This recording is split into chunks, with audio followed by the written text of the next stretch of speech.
I want to be in the forefront of every industry. So I'll be working with the Republican Congress to pass the largest tax cuts in American history.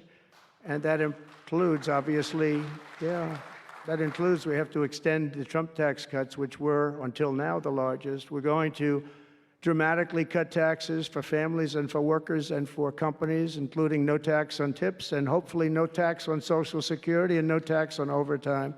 And that overtime one is a sleeper because I think a lot of people are going to be spurred on to do a lot of extra work.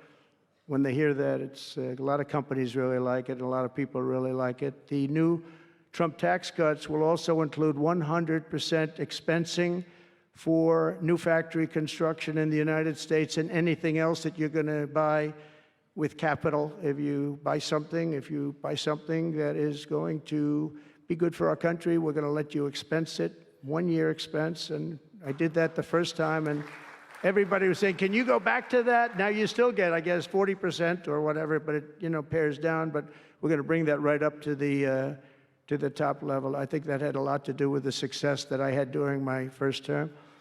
And we'll substantially cut taxes for all domestic producers of oil and gas and just about everything else that they produce.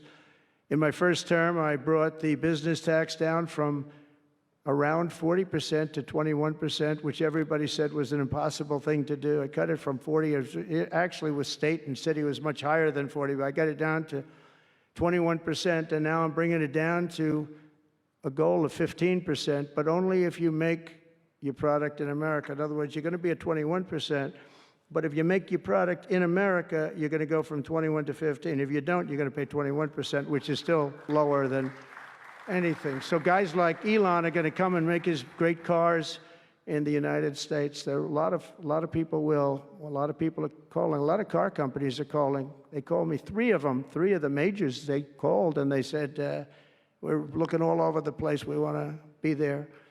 I'm going to be announcing tariffs